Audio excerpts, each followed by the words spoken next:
오늘은 새신자반 우리 두 번째 시간으로 나는 누구인가, 다시 말해서 인간은 누구인가에 대한 우리 말씀을 함께 나누도록 하겠습니다. 우리 지난 시간 첫 번째 시간으로 하나님은 누구인가에 대해서 배웠습니다. 특별히 이재철 목사님이 쓰신 새신자반에서는 창세기에 등장하는 하나님의 모습을 살펴보았죠. 성경 전체에는 하나님이 누구인가에 대해서 많은 하나님의 모습을 우리에게 소개합니다. 하지만 하나님께서 세상을 만드셨던 그 본문의 말씀을 중심으로 바로 하나님의 처음의 모습들, 그리고 하나님께서 그 성경 창조의 역사 속에서 자신의 모습을 드러내신 그 하나님의 모습을 우리가 함께 나누었습니다. 우리 한번 복습해 볼까요? 자, 첫 번째, 하나님은 누구다? 창조주 하나님이셨다. 두 번째, 하나님은 부성애만 가지고 있는 것이 아니라 모성을 가지고 있는 분이었다. 세 번째, 하나님은 복 주시는 분. 이게 참 중요하죠. 하나님은 복 주시기를 즐겨하시는 분. 자, 네 번째는요, 하나님은 우리를 훈련시키는 분이에요. 왜 믿음의 사람들에게 고난이 찾아올까? 그건 다른 게 아니에요. 훈련을 통하여 그 사람을 성숙시키기 위함이죠. 자, 다섯 번째, 하나님은요, 성경에서 하나님이 나는 이런 하나님이다라고 자신 스스로 하나님을 계시한 첫 번째 모습이 바로 누구라고요? 전능한 하나님 엘샤다이예요. 하나님의 모습이요, 성경에 보면 사람들에 의해서 하나님이 이런 분이야 라고 소개되어 있지만 하나님 스스로 자신에 대해서 나는 전능한 하나님이다 라고 자기 이름을 스스로 계시한 곳은 창세기 17장이 처음입니다. 자, 여섯 번째, 하나님 어떤 분이세요? 예비하시는 하나님이에요. 그래서 우리의 필요와 쓸 것을 미리 준비하시는 분이고요. 자, 일곱 번째, 하나님은 언제나 함께 하시는 하나님이에요. 결코 우리들을 떠나지 않습니다. 자, 마지막, 하나님은 어떤 분이다? 참 이게 멋있죠. 하나님이 우리를 못 이겨서가 아니라 하나님은 자신의 자녀들의 간구를 저 주셔서 응답해 주시는 분이다. 자, 오늘은요, 그러한 하나님을 우리가 섬기고 따르는데 구체적으로 그 하나님 밑에 나는 어떤 존재이고 어떤 모습인가? 자, 인간의 근본적인 문제를 한번 살펴보도록 하겠습니다. 자, 교재 13쪽 2과 나는 누구인가? 인간은 누구인가? 함께 살펴보겠습니다. 자, 지난 과에서 우리는 하나님이 누구신지 배웠습니다. 그렇다면 이제는 내가 인간이 누구인지 알아야 할 차례입니다. 당신이 누구인지 알고 있습니까? 여러분은 여러분이 누군지 알고 있습니까? 이런 걸 가르쳐서 우리가 뭐라 그러죠? 정체성, 아이덴티티라고 말합니다. 자, 여러분, 군인이 보초 서다가 보초를 서고 있는데 누군가 그림자가 보이면서 점점점 그 군인 앞에 다가오는 겁니다. 그러면 보초를 서던 군인이 어떻게 하죠? 총뿌리를 그 사람한테 겨누면서 이렇게 말하죠. 누구냐? 그 다음 뭐라고 말하죠? 정체를 밝혀라 그래요. 그게 바로 정체성이에요. 그러면 앞에 서 있는 그 사람이 나 분대장이야, 너 선임이야, 나 누구야, 이렇게 말을 하겠죠. 바로 그 질문입니다. 하나님께서 우리에게 인간은 누구이냐가 너 누구냐라고 묻는다면 성경에서 우리는 우리 자신을 뭐라고 말을 하는지, 나는 지금 주님을 어떻게 말할 수 있는 존재인지를 우리가 함께 살펴볼 것입니다. 자, 보십시오. 자신을 제대로 아는 사람만 하나님과 바른 관계를 맺을 수 없습니다. 여러분, 사람들이요, 자신의 정체성을 모르니까, 자신의 존재됨을 모르니까 하나님을 믿지 않는 거예요. 여전히 자신은 하나님 앞에서 괜찮은 존재인 양, 부족함이 없는 존재인 양, 죄가 없다라고 생각하고 살아가는 모습 속에서 하나님이 필요할 리가 있습니까? 없겠죠. 그러니까 자신을 아는 사람만 하나님과 바른 관계를 맺을 수 있다라는 것입니다. 자, 이런 의미에서 자신을 먼저 아는 것은 참된 그리스도인의 시발점이 된다, 첫 출발이 된다라는 것입니다. 자, 그러면 우리 한번 공부를 통해서 살펴보려고 하는데, 오늘 공부를 시작하기 전에 여러분, 아버지를 알고 나를 알 때 우리가 가장 좋은 신뢰가 되는 본문이 어디냐? 누가복음 15장에 탕자의 비유라고 하는 겁니다. 탕자가 아버지를 떠났죠. 아버지에게 유산을 달라고 하고 떠났어요. 큰아들이 있고 둘째 아들이 있는데 이 둘째 아들이, 우리가 소위 이 둘째 아들을 뭐라고 부르죠? 한번 저를 따라해 보세요. 돌탕. 집에 있는 아들을 뭐라고 불러요? 집탕 그러죠. 집 안에 있는 탕자니까 집탕이라 부르고, 둘째 아들은 나갔다가 돌아온 탕자니까 돌탕이라 불러요. 근데 왜 둘 다 탕자예요? 큰아들은 집안에 아버지와 함께 있었지만 아버지의 마음을 몰라 아버지와 거리가 떨어져 있는 거고, 집을 나간 탕자 둘째 아들은 아버지와 멀리 떨어져서 살고 있으니 탕자가 되는 겁니다. 육적으로나 몸으로나 마음으로나 아버지를 모르고 떠나 있으면 그게 바로 탕자인 거죠. 자, 그런데 이 둘째 아들이 집에 나갔다가 자기 자신을 깨닫고 회복하는 게 뭡니까? 아버지를 생각할 때부터예요. 아하, 아버지의 집에는 먹을 것이 풍족하고 아버지는 항상 나를 받아줬지라고 하면서 이 집 나간 탕자가 아버지를 생각하며 집으로 돌아가려고 결정할 때, 그때부터 탕자의 회복은 시작됩니다. 우리도 마찬가지예요. 내가 죄인임을 알아 하나님 아버지께로 나아갈 때 내 인생의 근본적인 문제가 해결될 수 있음을 여러분 아셔야 돼. 그게 출발점입니다. 자, 그러면 우리 이제 교재를 통해서 한번 살펴보도록 하겠습니다. 자, 1번. 딱 보면은 내용이 길지만 여러분 길지 않아요. 그냥 간략하게 우리가 살펴볼 수 있는 거니까 우리 같이 하나씩 살펴보면서 넘어가겠습니다. 1번 질문, 다 같이 질문을 읽겠습니다. 시작. 하나님께서는 인간을 흙으로 창조하셨다고, 그렇다면 어떤 삶을 살아야 참 인간일 수 있겠습니까? 자, 우리 창세기 2장 7절 펴보세요. 창세기 2장 7절.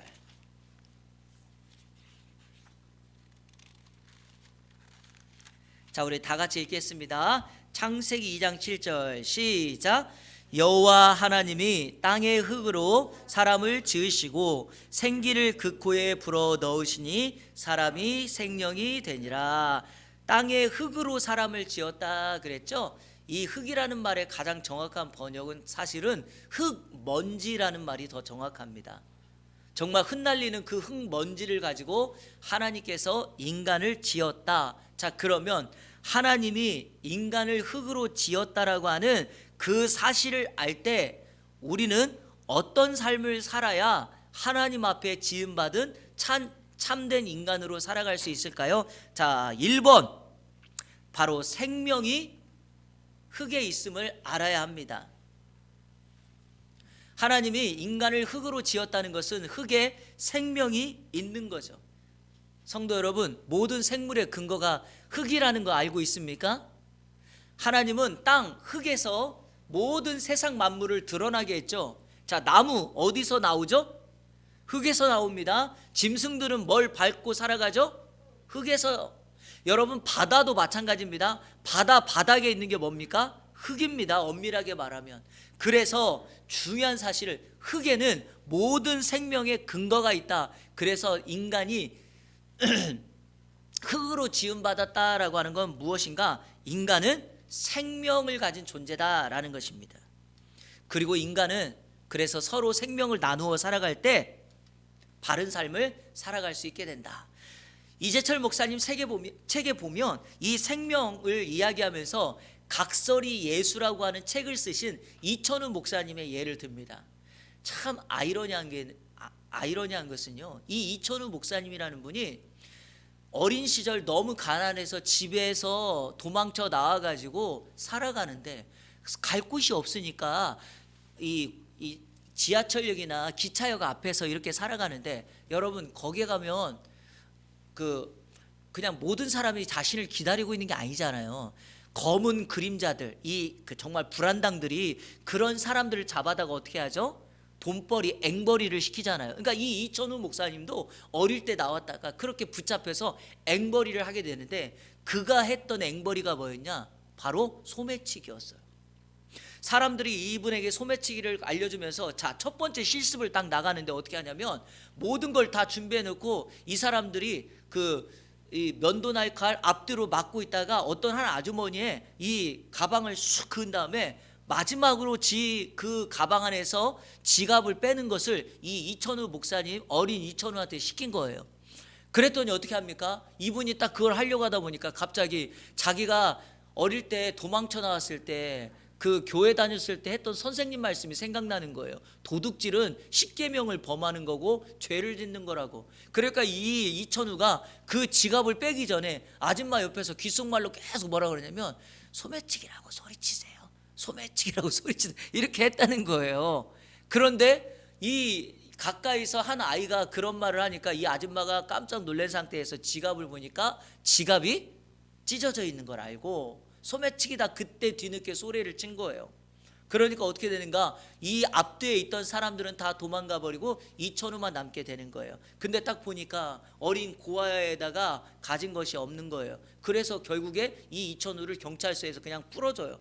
그러다가 이 앵벌이로 잡혀있던 그 사람들에게 잡혀가는데 억수로 그냥 죽을 정도로 매를 맞는 거예요.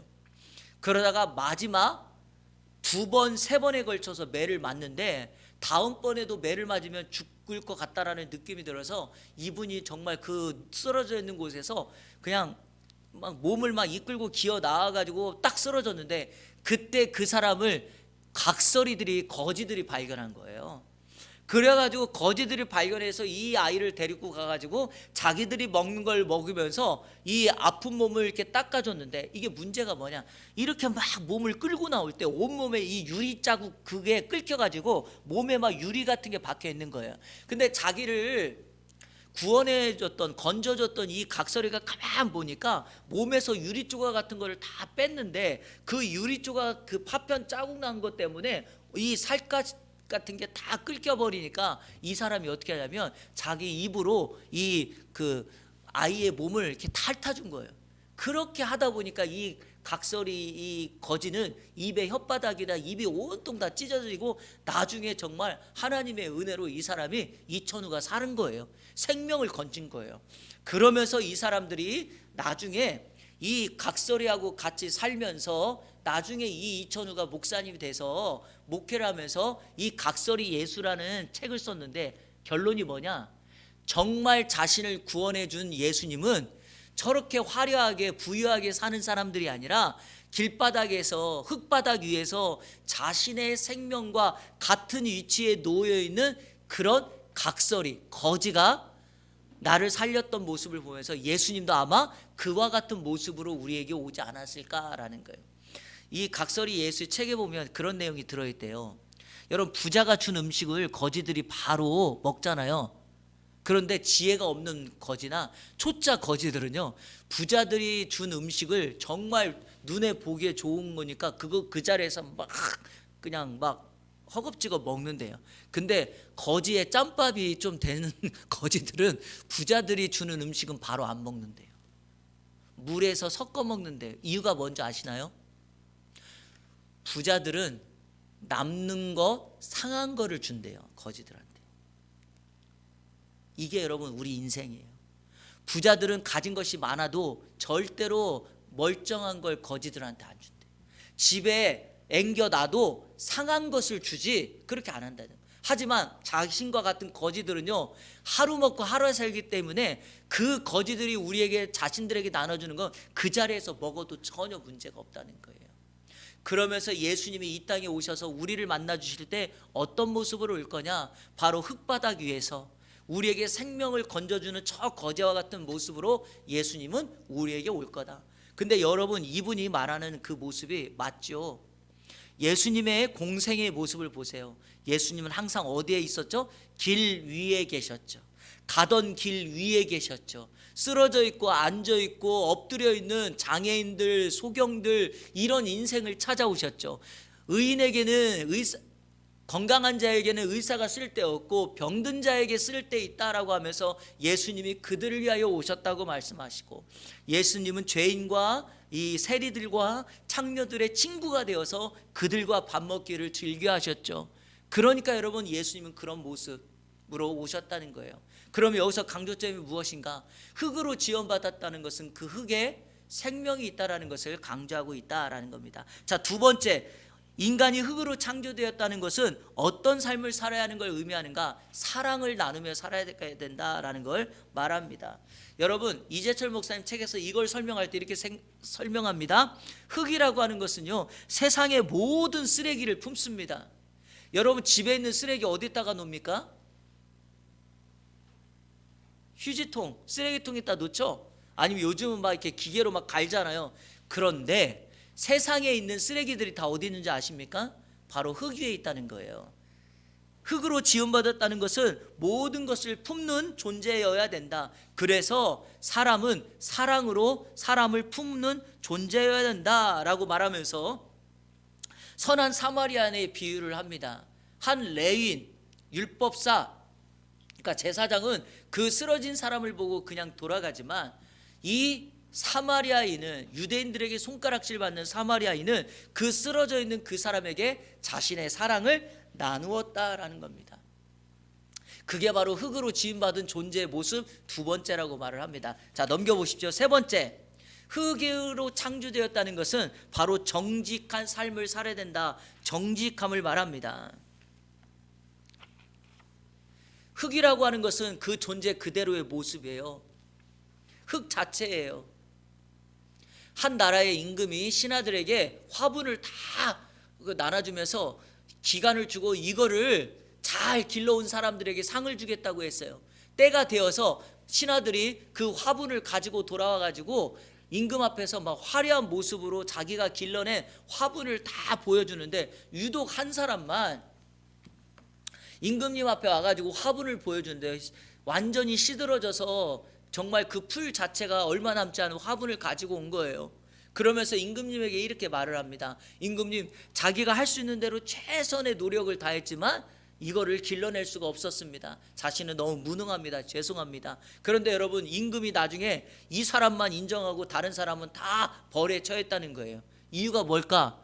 임금님이 그들에게 화분을 줬을 때 화분 뿌리를 다 잘라서 준 거예요. 그러니까 여러분, 그 화분 자체는 자랄 수가 없는 화분이었습니다. 그런데 다른 신하들은 어떻게 한 거죠? 가짜를 가지고 왔고 그걸 모르고 거기다가 또 다른 걸 심고 이런 식으로 해가지고 왔다는 거예요. 정직하지 않은 신하들의 모습 속에서 임금은 딱 정직한 그 한 사람, 그 한 사람을 칭찬하였던 거죠. 여러분, 바로 흙이라고 하는 것은 다른 것을 꾸미거나 그렇게 하는 것이 아니라 그 흙 자체로 하나님은 인간을 만든 거예요. 그래서 우리에게 말하기를 정직해야 된다라는 것을 말합니다. 자, 네 번째, 도구됨을 말합니다. 도구됨. 인간은 언제나 하나님께서 자신에게 맡겨서 하나님의 도구로서 쓰임 받아야 된다라는 것을 우리에게 강조합니다. 흙으로 지원받았다는 것은, 여러분, 흙은 하나님의 도구로 쓰임 받은 거죠. 이런 거잖아요. 자, 하나님께서 인간을, 자, 인간아 나와라 한 게 아니라 흙을 뭘로 삼았다고요? 인간을 만드는 도구로 삼았다고요. 그래서 우리 인생들은 전부 다 하나님 앞에 뭐가 돼야 된다? 흙으로 지음받았다는 우리라고 하는 존재는 하나님의 도구로 늘 준비되어야 한다라는 겁니다. 이재철 목사님이 요한복음 19장에 사도 요한의 예를 듭니다. 전에 저도 이 말씀을 한번 드렸는데, 예수님의 12제자 중에 순교하지 않고 마지막 노년에, 그러니까 인생의 마지막 끝까지 살다가 죽은 사람이 사도 요한이에요. 여러분, 사도 요한이 왜 그렇게까지 했을까? 이유는 딱 하나죠. 예수님께서 십자가에 달려 죽으셨을 때 그 십자가 위에서 자신의 어머니 마리아를 요한에게 부탁하면서 이렇게 말합니다. 요한아, 그 내 옆에 있는 그 어머니가 나의 어머니가 아니라 이제부터는 너의 어머니다라고 하면서 하나님의 그 도구로서 마리아를 봉양할 것을 요청합니다. 여러분, 계산을 한번 해볼까요? 예수님이 죽으셨을 때가 33살이었죠. 예수님 당시에 여성들이 대부분 10대 후반에 결혼을 한다고 합니다.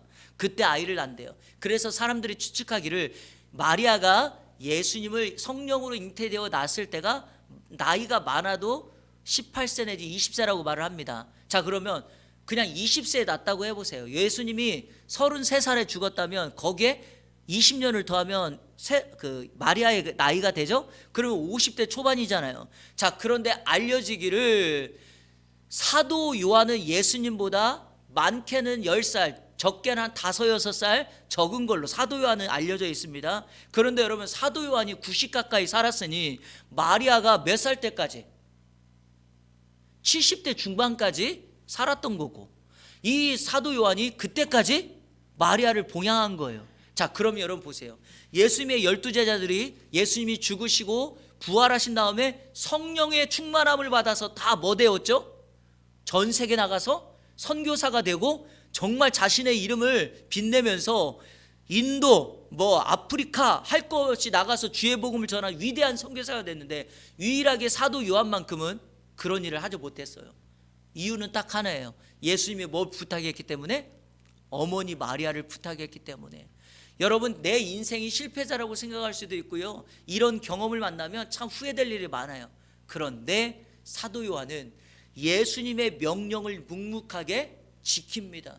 그리고 다른 사도들은 순교하여 일찍 생명을 잃었지만 사도 요한만큼은 노년까지 남아, 여러분 우리가 알고 있는 것처럼 성경에 보면 사도 요한이 기록한 성경이 5권이 나와요. 바로 그 성경이 다 뭔지 아십니까? 바로 노년에 쓴 거예요.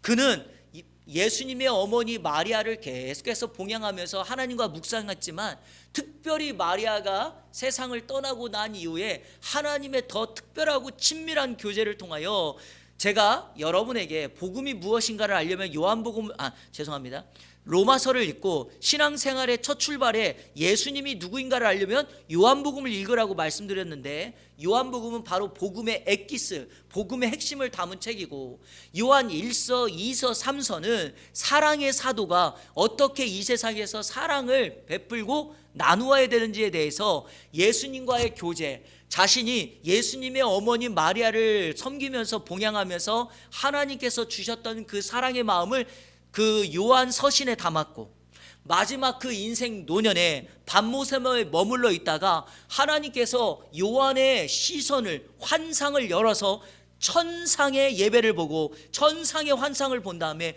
요한계시록에 성경을 쓰면서 소아시아 7교회에 편지를 보내면서 너희들이 앞으로 장차올 미래의 모습을 이렇게 하나님이 나에게 보여줬으니까 너희가 이 예수님 다시 오실 때까지 이 땅에서 이 성경을 보면서 신앙을 지키며 살아야 된다.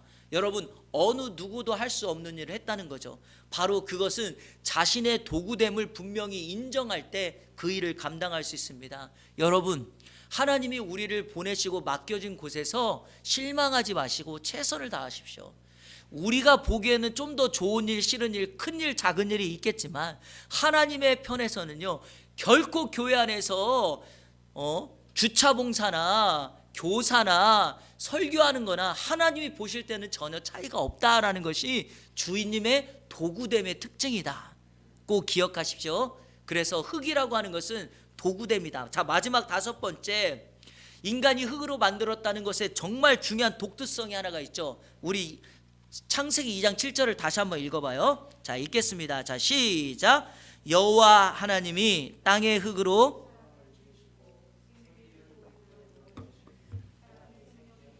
그렇습니다. 여러분, 사람과 짐승의 차이점이 하나가 있죠. 사람도 재료가 흙이었고 짐승도 재료가 흙이었습니다. 하지만 두 존재의 차이가 뭐죠? 인간만이 하나님께서 인간의 코에다가 자신의 호흡 후 하고 생기를 불어 넣으셔. 이 생기라는 게 숨, 호흡이거든요. 하나님의 호흡을 불어 넣었습니다. 그랬더니 그 호흡이 뭐가 되었다? 살아있는 영, 생명이 되었다. 인간이 흙으로 지음받았다라고 하는 건 뭐냐? 우리는 살아있는 영의 존재가 되었고 우리는 그렇게 살아가야 된다. 그러니 여러분, 세상에 주어지는 이런 물질, 세상에 주어지는 조건, 그거를 붙들고 사시면 안 됩니다. 하나님께서 우리에게 말씀하신 것처럼 무엇을 먹을까 마실까 입을까 여기에 집중해서 사는 것은 짐승이나 하는 짓이지 사람이 하는 짓은 아니라고 말을 합니다. 여러분, 유일하게요, 이 사람만이 이런 거를 한대요. 근친상간, 그리고 먹을 것에 대해서 탐하고 이런 걸 한다는 거예요. 여러분, 짐승은 그런 게 없답니다. 그러니까 짐승에게 뭘 우리가 요구하겠어요. 근데 우리가 여러분 인간다운 삶을 살지 못하면 사람들이 이렇게 말하죠. 아유, 저 짐승만도 못한 놈 그러잖아요. 바로 그게 왜 그러냐면 인간은 존재 자체가 하나님의 생기가 불어 넣어져서 하나님을 바라보고 살아야 되는 존재이기 때문에 우리는 세상의 그런 모습으로 살아가는 존재가 아니다. 그런데 그렇게 살지 못하면 짐승보다도 못한 삶을 사는 거예요. 자, 재미난 얘기를 하나 해드릴게요. 강아지하고 사람이 달리기 시합을 했어요. 달리기 시합을 빡 했는데 마지막 종착점에 개가 먼저 딱 들어왔어요. 그랬더니 사람들이 그걸 보고 뭐라 그래요? 아유, 저 개보다도 못한 놈, 그러는 거예요. 그 얘기를 이 사람이 딱 들으니까 화가 열이 확 뻗치는 거예요. 그래가지고 달리기 시합을 다시 한번 해가지고 막 달려가지고 개를 이겼네. 그랬더니 뭐라고 불러요? 개만도 못한 놈, 이렇게 부르는 거예요. 그랬더니 안 되겠다, 내가 같이 들어가야 되겠다라고 생각해서 둘이 사이좋게 같이 꼬린지점을 딱 했어요. 그랬더니 뭐라 불러요? 제가 말하지 않았습니다. 이런 존재가 돼버리면 안 됩니다, 여러분. 우리의 기준은, 우리의 수준은, 그리고 우리의 표준은 하나님의 지으심을 받은 흙이기에 우리의 수준은 하나님께 있는 거지 세상의 짐승 같은 데 있지 않습니다. 기억하십시오. 5가지, 이것이 우리가 흙으로 지원받았다는 것의 핵심입니다. 자, 2번, 이에 반해 성경은 인간을 어떻게 평가하고 있는가. 이것은요, 무슨 말이냐면 앞에서 흙으로 지음받은 것을 우리가 점검해 보면 됩니다. 자, 성경은 인간을 어떻게 평가하고 있는가. 첫 번째, 인간은 흙으로 지원받았다는 것이 생명이 있는, 생명을 가진 존재라 그랬죠. 자, 그러면 성경은 이렇게 우리에게 묻는 거예요. 정말 생명을 가진 존재로 살아가고 있는가? 생명을 가진 삶을 살아가고 있는가? 어떻다고요? 그렇지 않습니다. 자, 우리 이제 성경 찾겠습니다. 마태복음 23장. 자, 우리 쭉 이제 빨리 성경을 찾으면서 읽겠습니다. 마태복음 23장 27절.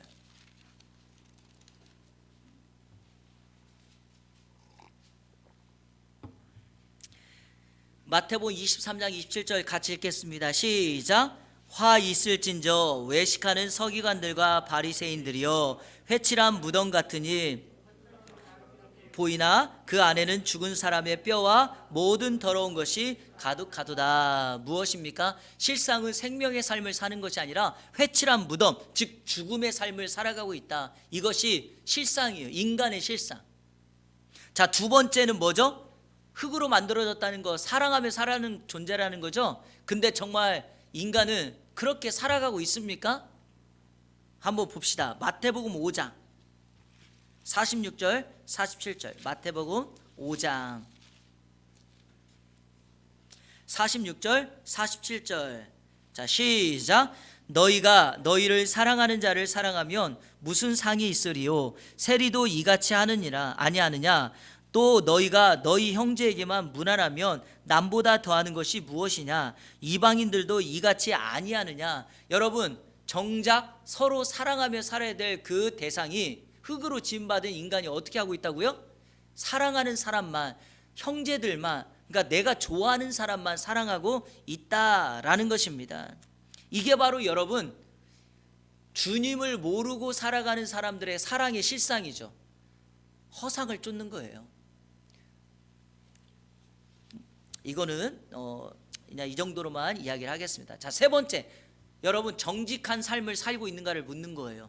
정말 정직한 삶을 살고 있습니까? 자, 잠언 2장 13, 15절. 잠언 2장 구약 912쪽 13절에서 15절.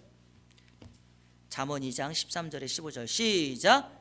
이 무리는 정직한 길을 떠나 어두운 길로 행하며 행악하기를 기뻐하며 악인의 패역을 즐거워하나니 그 길은 구부러지고 그 행위는 패역하니라. 한마디로 말해 정직한 길을 떠나 굽어지고 패역한 길을 찾아간다라는 것입니다. 그러기에 여러분, 우리는 정직해야 됩니다. 이재철 목사님은 아들이 4명이 있거든요. 여러분 이 아들 중에 유명한 아들이 막내 아들이 요즘에 지금 TV에 나와가지고 엄청난 인기를 끌고 있습니다. 이승윤이라고 하는 가수예요, 가수. 예, 생긴 것도 똑같고요. 하는 짓도 비슷한 것 같아요. 왜냐하면 아주 정말 뭐라 그럴까 좀 괴짜의 인생을 살아요. 노래도 그렇게 하시는 것 같아요. 근데 이재철 목사님의 막내 아들인데 이 내 형제 중에 큰 아들이 승훈이라고 하는 아들이 있는데 이 목사님이 아들을 늦은 나이에 낳다 보니까 이 아들이 학교를 빨리 들여보내려고 어떻게 했냐면 그때 당시에 7살이 될 때 3월생까지는 안 됐다는 거예요. 그래가지고 쉽게 말하면 호적을 좀 속여서 3월 후반부에 있는 이 큰아들을 학교를 1년 빨리 입학시켰다는 거예요. 그래서 우리가 소위 말하는 빠른 생, 뭐 빠른 몇 년 이런 거 얘기하잖아요.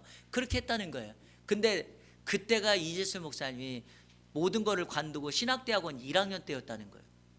그러니까 자신의 모습을 생각하면서 자신이 신학생임에도 불구하고 이런 일을 하고 있는 정직하지 못한 모습을 보이고 정말 나중에 후회가 된 것은 이 아들이 그걸 나중에 알았을 때 아빠에 대해서 어떻게 생각을 할 거냐는 거예요. 그래서 아들을 불러다가 정직하게 사과를 나중에 했다는데 강조하고 싶은 것은 이거예요. 우리가 생각할 때 별것 아닌 것 같은가, 별것 같이 않아 보이는 거. 이거 중요한 거 아니야. 이거는 그냥 모든 사람들이 다 하는 거야. 이런 거 있잖아요.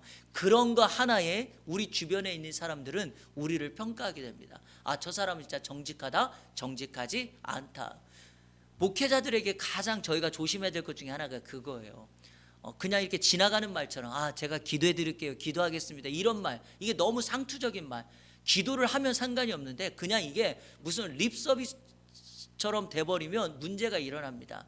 여러분 이럴 때 우리가 나 자신에 대해서 늘 돌아보면서 정말 우리는 정직한 삶을 살고 있는가를 돌아봐야 돼요. 그런데 여러분 세상은 정직하지 않아요. 정직을 떠났어요. 자, 그러면 또 네 번째, 사람들은 하나님의 도구로 살아가고 있습니까? 이사야 53장 6절, 이건 안 찾겠습니다. 우리 다 암송하는 거니까. 자, 우리는 다 양 같아서 그릇 행하여 각기 어떻게 했거늘? 제 길로 갔거늘. 여러분 제 길로 갔다는 게 뭡니까? 욕망의 길, 죄악의 길로 갔다는 거예요. 하나님의 도구가 돼야 되는데, 마땅히 도구로 살아야 되는데 사람들은 자기가 하고 싶은 일, 눈에 보기 좋은 것, 그거 찾아 간다라는 겁니다. 자, 넘겨보십시오. 자, 이제 다섯 번째.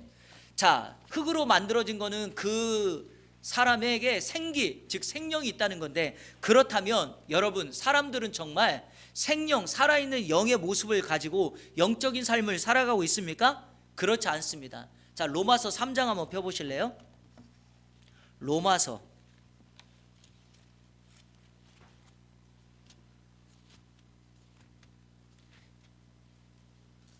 로마서 3장 10절부터는요 예수님을 만나지 못한 사람들의 인간의 정말 정확한 정체성의 모습이 어떠한가를 우리에게 소개하고 있습니다. 자, 로마서 3장 10절 보세요. 기록된 바 의인은 없나니 하나도 없고 깨닫는 자도 없고 하나님을 찾는 자도 없다. 여러분 이게 바로 하나님의 진노함을 당할 주님을 만나지 못하는 사람, 알지 못하는 사람들의 모습이에요. 자, 그리고 그 마지막 부분 한번 보실까요? 18절 다 같이 읽겠습니다. 시작. 그들의 눈앞에 하나님을 두려워함이 없다. 여러분 생명을 가지고 하나님의 영적인 삶을 살아야 될 사람들이요 하나님을 두려워하지 않아요. 이게 바로 흙으로 지음 받았음에도 불구하고 우리 인간의 기본적인 정체예요, 모습이에요. 아시겠죠? 자, 그러면 3번, 인간은 왜 인간다운 삶을 상실하고 이렇듯 죄인이 되어버렸습니까? 왜 인간은 흙으로 지음받은 그런 사랑, 생명, 정지, 여러분 도구된 생명을 가지고 살아야 되는데 왜 이런 걸 다 잃어버렸습니까? 자, 로마서 5장 12절, 로마서 5장 12절. 자, 읽겠습니다. 시작. 그러므로 한 사람으로 말미암아 죄가 세상에 들어오고 죄로 말미암아 사망이 들어왔나니 이와 같이 모든 사람이 죄를 지었으므로 모든 사람에게 이르렀다. 자, 결국에 여러분 인간이 왜 인간다움을 상실하고 죄인이 되었어요? 아담의 범죄 때문이죠. 아담의 범죄 때문에 첫사람 아담이 범죄함으로 그 죄의 영향력이 우리에게 미쳤다. 자, 두 번째, 여기 2번에 로마서 5장 14절. 자, 같이 읽겠습니다. 밑에 시작. 그러나 아담으로부터 모세까지 아담의 범죄와 같은 죄를 짓지 아니한 자들까지도 사망이 왕노릇하였나니 아담은 오실자의 모형이라. 자, 여러분, 우리가 아담과 같은 죄를 범하였습니까? 아니요, 범하지 않았습니다. 그럼에도 불구하고 왜 우리는 죄인이 되었는가? 아담은 오실자의 모형으로 아담 이후에 태어나는 모든 인류를 대표하는 대표성을 띤 사람입니다. 그러니까 아담 한 사람, 첫사람 아담이 범죄했을 때 그의 죄된 본성이 이후에 태어나는 모든 사람들에게 임하여져서 우리는 본질상 뭐가 되었다? 진노의 자녀, 죄인이 되었다는 것입니다. 그래서 우리는 죄인이 된 거예요, 여러분. 그러니까 우리는 흙으로 지음받은 그 역할을 감당할 수가 없습니다. 자, 4번, 인간이 모두 죄인이라면 죄란 구체적으로 무엇을 의미합니까? 자, 1번 죄라는 단어의 어원을 한번 보겠습니다. 이 죄라는 것은요, 히브리 말로 하타아 이렇게 써요. 하타아. 헬라어로는 하마르티아. 자, 히브리는 하타아, 그리고 헬라어는 하마르티아. 이 두 가지 다 같은 뜻이에요. 무슨 뜻이냐? 죄란 관역에서 벗어난 것, 이것을 의미해요. 관역에서 벗어난 것.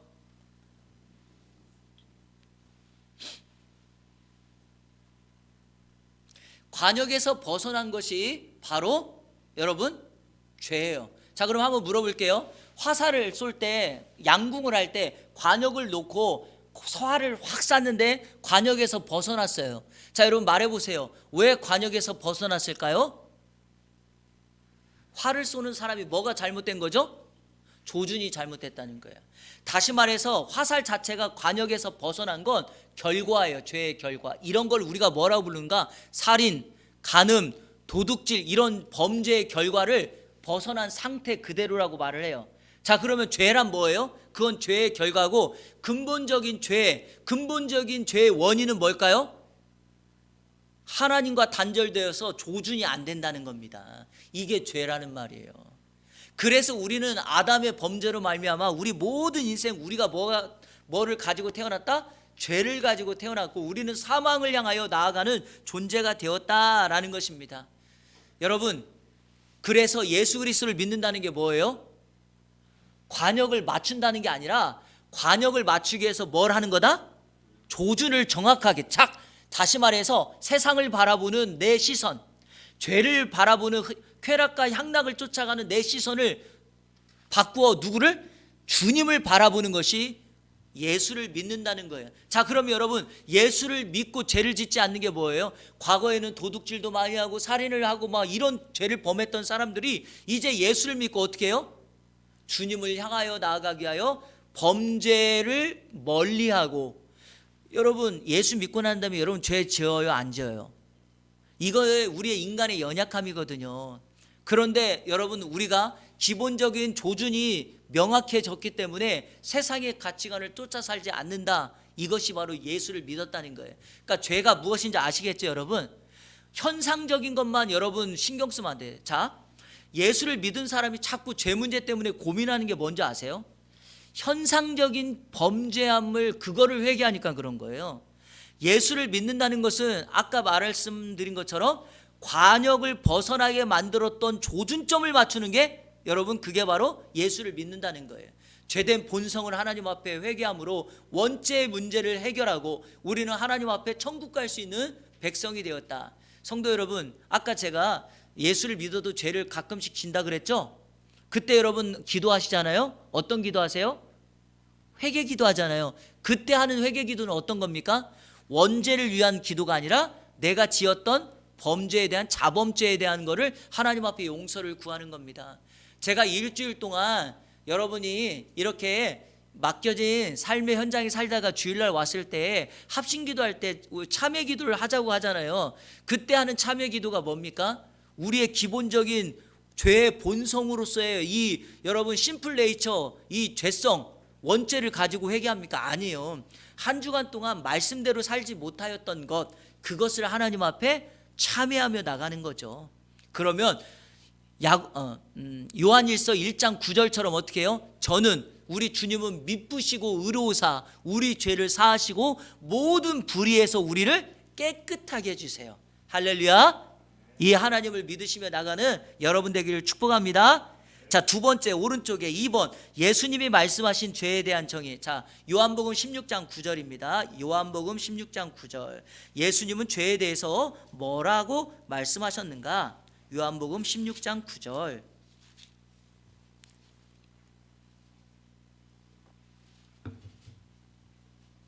자, 요한복음 16장 9절 같이 읽겠습니다. 시작. 죄에 대하여라 함은 그들이 나를 믿지 아니함이로. 자, 그러면 여러분 죄가 뭐예요? 예수님을 믿지 않는 것이 죄죠. 자, 근데 여기 2번이라고 동그라미 2번도 달려있죠. 여러분 죄가 뭐예요? 예수님을 보내신 하나님을 믿지 않는 것 죄예요.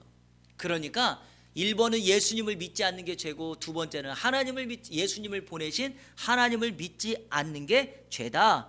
예수님을 믿지 않는 것, 하나님을 믿지 않는 것, 이게 바로 뭐예요? 관역에서 벗어난 상태를 살고 있는 거다. 자, 5번 창세기 3장 1절부터 6절은 인간의 범죄 과정을 상세히. 자, 그러면 인류의 죄가 어떻게 들어왔는지를 빠르게 우리 창세기 3장을 통하여 살펴보도록 하겠습니다. 자, 창세기 3장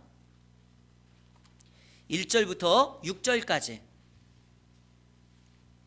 자, 1절부터 6절까지 창세기 3장 1절부터 6절까지 쭉 빨리 읽겠습니다. 시작.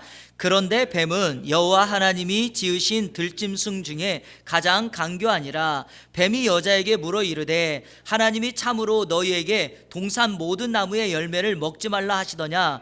여자가 뱀에게 말하되 동산 나무의 열매를 우리가 먹을 수 있으나 동산 중앙에 있는 나무의 열매는 하나님의 말씀에 너희는 먹지도 말고 만지지도 말라 너희가 죽을까 하노라 하셨느니라. 뱀이 여자에게 이르되 너희가 결코 죽지 아니하리라. 너희가 그것을 먹는 날에는 너희 눈이 밝아져 하나님과 같이 되어 선악을 알 줄 하나님이 아심이니라. 여자가 그 나무를 본즉 먹음직도 하고 보암직도 하고 지혜롭게 할 만큼 탐스럽기도 한 나무인지라. 여자가 그 열매를 따먹고 자기와 함께 있는 남편에게도 주매 그도 먹은지라. 자, 그러면 한번 보겠습니다. 1번 하나님에 대한 인간의 불신은 구체적으로 무엇에 대한 불신으로 나타났습니까? 여러분 뭐에 대해서 나타났죠? 하나님의 말씀에 대한 불신으로 나타났어요. 결과적으로 여러분 누군가가 그 사람의 말을 믿지 못한다는 건 그 사람을 믿지 못한다는 거예요. 우스갯소리로 한번 말씀드려 볼까요? 여러분들이 지금 어떤 기관장이나 단체의 장을 믿는다면 그 사람의 말을 믿을 거예요. 하지만 우리가 그 사람의 말을 믿지 못하는 이유는 그 말을 하는 사람이 늘상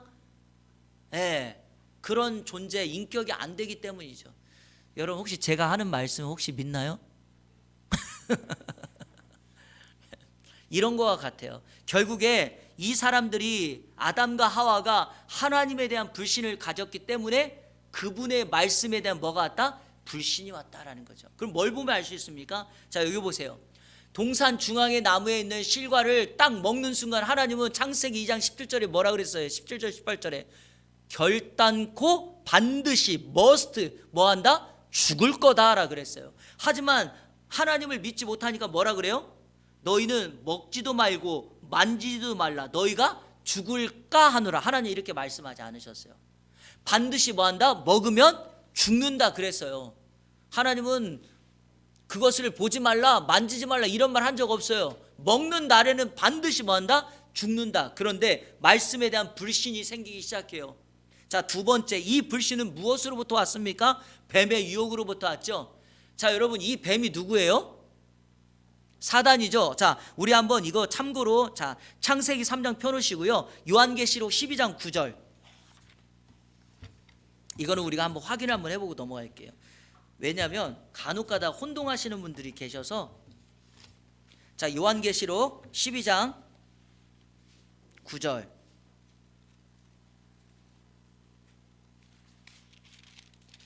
자, 요한계시록 12장 9절 같이 읽겠습니다. 시작. 큰 용이 내쫓기니 옛뱀 곧 마귀라고도 하고 사탄이라고도 하며 온 천하를 꾀하는 자가 그가 땅으로 내쫓기니 그의 사자들도 그와 함께 내쫓기니라. 에덴 동산에서 아담과 하와를 속였던 이 뱀은 옛뱀 누구라고요? 사단입니다. 그리고 이사야서 14장이나 그리고 에스겔서 28장에 보면은 이 악한 사단을 따랐던 무리들이 있어요. 그게 이제 천사들인데, 여러분 이 천사장 루시퍼가 하나님 앞에 타락했죠. 역사적으로 그 성경을 기록하고 있지 않습니까? 여러분 사탄이 갑자기 생뚱맞게 생긴 게 아니잖아요. 하나님이 지으신 세상 속에서 왜 갑자기 사탄이 나타납니까? 성경의 역사는 이렇게 설명합니다. 하나님께서 부리시는 영으로 천사를 만들었고 그 천사의 그룹을 담당하는 천사장들을 만들었어요. 여러분 아시는 대표적인 천사장 누가 있어요? 가브리엘. 가브리엘은 누구예요? 좋은 소식을 전하는. 그래서 세례 요한이 태어날 때나 예수님이 태어났을 때 그 탄생 예고를 누가 합니까? 가브리엘 천사장이 하죠. 또 여러분 잘 아는 천사장이 누가 있어요? 미카엘. 미카엘은 누구예요? 예배를 주관하고 찬송 찬양을 하는 거예요. 그래서 여러분 우리 한국교회 반주기가 미카엘 반주기가 그래서 나온 거예요. 예. 개척교회 많이 있죠. 이게 반주기 넘버, 찬송 넘버 부르면 음악 나오는 거. 그리고 또한 천사장이 루시퍼죠. 이 루시퍼는 원래 군대 천사장이었어요. 그래서 천사들을 이끌고 군대를 소집하여 군대를 동원하는 그런 무리였는데, 이 루시퍼가 자신이 너무 크고 위대하니까 스스로 자기를 보면서 내가 하나님의 성산 위에 서리라, 내가 하나님과 겨루어 이기겠노라 라고 하면서 하나님 앞에 반역을 하고, 그가 하나님께 내쫓겨서 어떻게 돼요? 사단이 됐고, 그를 추종했던 그 무리들이 귀신들, 악한 영들이 되게 한 거예요. 그래서 제가 전에 한번 강의할 때 그런 말씀 드렸죠. 성경에서 사단, 마귀를 얘기할 때는 항상 영어 단어 앞에 뭐가 붙는다고요? 정관사 더가 붙어요. 그러니까 사단은, 마귀는 항상 한 1인칭 한 존재예요. 근데 여러분 그 뒤에 이 마귀를 따라다니는 악한 영들, 귀신들은 다 복수가 붙어요. S가 붙어요. 왜 그러죠? 그들은 이 타락한 천사들의 그룹들이 그 마귀와 사단을 따르게 되기 때문에. 이해되시죠? 바로 이 존재가 에덴 동산에서 아담과 하와를 유혹한 거예요. 여러분 하나님에 대한 불신, 말씀에 대한 불신이 왜 생깁니까? 사단의 유혹을 받으면 그렇게 돼요. 저와 여러분들이 영적 전쟁에서 승리하려면 어떻게 해야 됩니까? 유혹을 물리쳐야 됩니다. 우리 마태복음 4장, 제가 지난번에 시험을 이기는 방법 해가지고 특강했죠. 한번 기억이 안 나시는 분들은 우리 홈페이지 오후 예배에 제가 이거는 일부러 올려놓으라고 했으니까 다시 한번 보세요. 거기 보면 왜 이것이 이렇게 중요한가를 우리가 알아야 돼요. 우리가 말씀과 이 하나님에 대한 온전한 신뢰를 갖지 못하면 불신이라는 게 생기고, 사단은 그 틈을 정확하게 노려요. 그 틈에다가 불화살을 쏘면서 우리로 하여금 의심하게 해서 어떻게 합니까? 말씀을 신뢰하지 못하게 하는 거예요. 그래서 사단의 전략이 무엇입니까? 말씀을 불신하게, 의심하게 만드는 거예요. 자, 세 번째, 사단의 유혹으로 범죄를 행하기 전 인간에게 어떤 내적인 현상이 있었습니까? 어떤 내적인 현상이 있었어요? 자, 창세기 3장 한번 보세요. 자, 여러분 6절 한번 보세요. 여자가 그 나무를 본즉 먹음직도 하고 보암직도 하고 지혜롭게 할 만큼 탐스럽기도 한 나무인지라 그랬죠. 그리고 결국에 어떻게 했어요? 따먹었어요. 여러분 보세요. 이 동산 중앙에 있는 선악을 알게 하는 나무는요, 하와에게 있어서 어제도 그제도 일주일 전에도 한 달 전에도 똑같이 보았던 나무였어요. 그런데 왜 오늘만 갑자기 이렇게 먹음직하고 보암직하고 지혜롭게 할 만큼 탐스럽게 됐을까요? 이유가 뭡니까? 말씀에 대한 불신과 의심이 생기는 순간 그걸 바라보았더니 이와 같은 생각이 되는 것입니다. 마찬가지예요. 여러분 똑같은 환경을 보고도 우리가 하나님의 말씀을 멀리하고 사단의 유혹을 받잖아요. 그러면 그것이 범죄의 도구가 돼요. 다윗 보십시오. 해가 해가 바뀌어 그러니까 왕들이 출전할 때, 다시 말하면 전쟁 때라 그랬어요. 그런데 다윗이 전쟁에 안 나가요. 왜 그런지 아세요? 영적인 민감함이 사라져 버린 거예요. 왕궁에서 성경에 이렇게 돼 있습니다. 오후 늦은 시간 왕궁을 거닐고 있다가 이렇게 돼 있어요. 여러분, 오후 늦은 시간은요, 이게 날이 어두컴컴하게 되어 있는 시간이니까 왕궁을 거닌 시간이 아니라 그때는 잠을 자러 준비하러 가는 시간이에요. 근데 왜 그 시간에 왕궁을 거녔을까요? 성경학자들은 이렇게 얘기해요. 다윗이 낮잠 자고 일어나서 더워서 어떻게 했다? 왕궁을 거닐었다, 이렇게 얘기해요. 그런데 이제까지는 한 번도 보지 않았던 저 멀리 끝에 있는 어느 한 집에 한 여인이 목욕하고 있는 게 보이는데, 그날따라 그게 여러분 점처럼 보이지 않았을까요? 근데 선명하고 뚜렷하게 보이는 거예요. 제가 이게 이제 강의할 때 간혹가다 그 이야기인데, 이 여인이 밧세바예요. 밧세바의 이름이 영어로 여러분 이렇게 되어 있습니다. 밧세바가 영어로 BATH, 베스, 그러니까 목욕. 그리고 그 뒤에 영어 철자 뭐가 붙냐면 SH가 붙어요. she, 그녀. 그리고 영어로 BA. 이거를 세 개를 딱 나눠서 보세요. 목욕하고 있는 그녀를 바라봐. 이런 뜻이에요. 안 웃네. 이거 쪼큰데요. 예. 이름이 그렇게 돼 있단 말이에요. 그러다 보니까 다윗이 어떻게 합니까? 그 여자를 범합니다. 여러분, 우리가 영적으로 민감하지 못하고 말씀을 불신하며 온전한 길을 가지 않고 똑같이 여러분 말씀을 계속해서 묵상하지 아니하면 말씀에 대한 의심과 불신이 생겨서 바라보던 환경도 달라지게 돼요. 똑같이 만나고 똑같이 보았던 남편이 싫어지고 자녀들이 힘들어지고 다니는 직장을 막 뛰쳐나가고 싶고, 여러분 그 상사들에게 막 욕하고 싶고, 나를 힘들게 하는 친구에게 막 주먹질을 하고 싶고, 이런 일들이 똑같은 환경이지만 내가 어려움을 당할 때 이렇게 된다는 거죠. 꼭 기억하십시오. 자, 넘겨보세요. 자, ABC는 먹음직하고 보암직하고 지혜롭게 할 만큼 탐스럽기도 한 나무다. 자, 4번, 범죄를 행한 하와가 취한 첫 번째 행동이 뭐예요? 함께 있는 남편에게 줬죠. 여러분, 죄는 항상 이래요. 결코 혼자 넘어가지 않습니다. 항상 누구를 만들기를 원해요? 공범을 만들기를 원해요.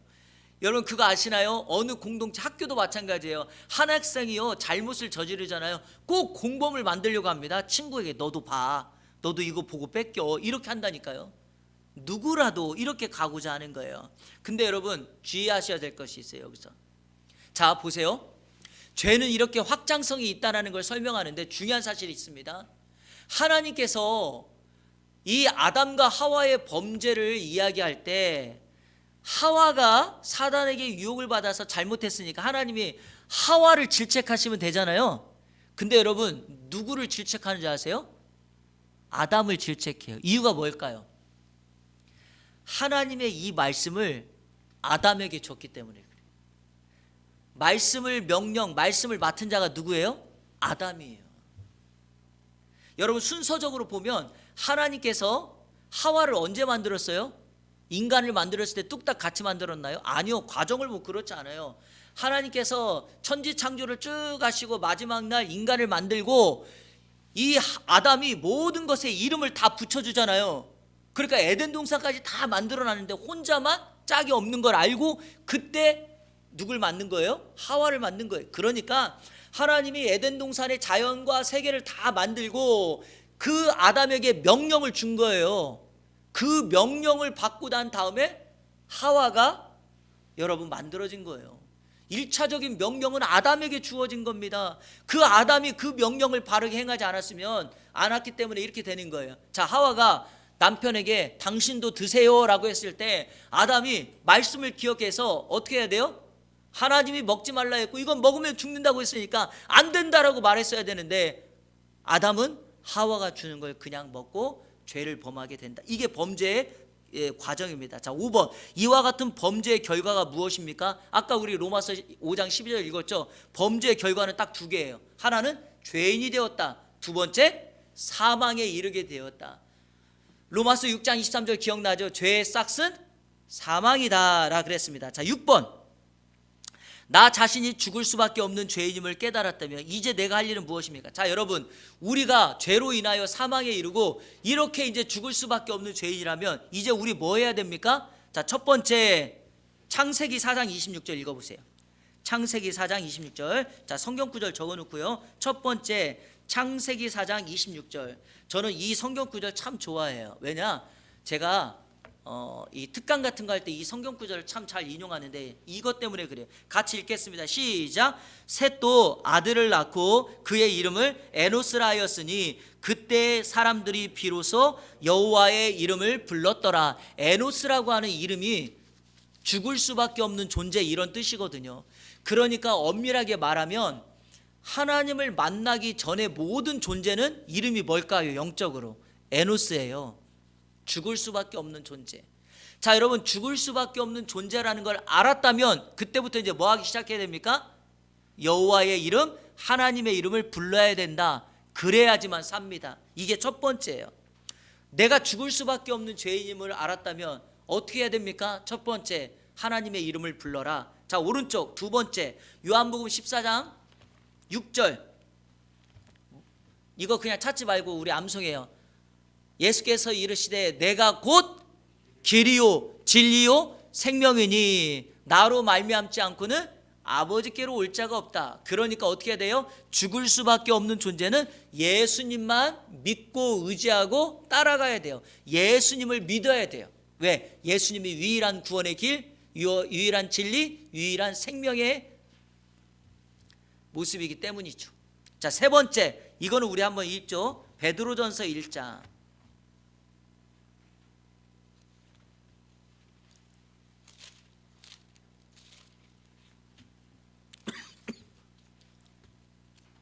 베드로전서 1장 24절 25절 같이 읽겠습니다. 시작. 그러므로 모든 육체는 풀과 같고 그 모든 영광은 풀의 꽃과 같으니 풀은 마르고 꽃은 떨어지되 오직 주의 말씀은 세세토록 있도다 하였으니 너에게 전한 복음이 곧 이 말씀이니라. 세 번째는 여러분, 죽을 수밖에 없는 존재임을 알았다면 어떻게 해야 됩니까? 복음 안에 거하셔야 돼요. 말씀 안에 거하라, 이겁니다. 왜냐하면 말씀은 우리 주님이시기 때문이죠. 자, 그러면 7번 질문은 당연히 답이 나옵니다. 주님을 향하여 마음문을 연다는 것은 무엇을 의미합니까? 첫째, 에노스임을 인정하라, 이거예요. 우리가 죽을 수밖에 없는 존재임을 인정하셔야 돼요. 그렇죠, 여러분? 그래서 예수님이 필요한 거예요. 자, 두 번째, 예수님이 아니면 구원받을 수 없음을 고백하라는 거예요. 내가 곧 길이요 진리요 생명이라 했잖아요. 그러면 우리가 마음의 문을 연다는 건 그분만이 나의 구원의 길임을 고백하라는 거예요. 자, 세 번째는 뭐예요? 자격 없는 나에게 먼저 찾아와서 우리를 구원하시는 그 생명의 말씀이신 그분을 모셔드리라는 거예요.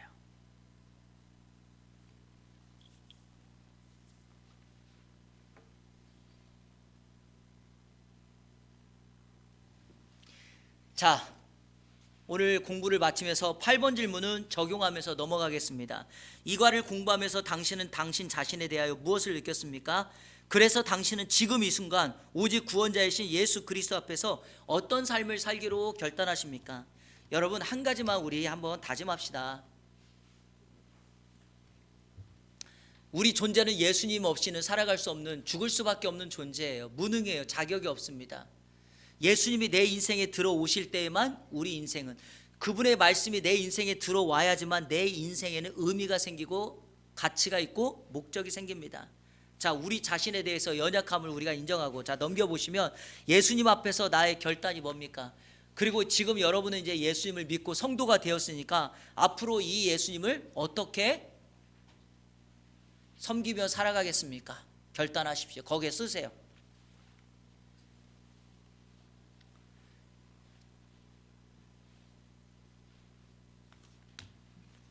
저는 개인적으로 오직 예수로 충만한 삶을 살자 이렇게 써놓고 밑에다가 찬양 난 예수로 이걸 적어놨어요. 난 예수로 찬양 아시죠? 무명이어도 후렴 기억하시죠? 난 예수로 예수로 예수로 충만하네. 난 예수로 예수로 예수로 충만하네. 난 예수로 예수로 예수로 충만하네. 영원하나 내 안에 뭐죠? 살아계시네. 이러면 여러분 우리의 삶이 얼마나 기쁠까요? 예수로 충만한 이번 한 주간 되시고 여러분 그 주님 앞에 우리 자신을 깨달아 하는 은혜가 있기를 축복합니다.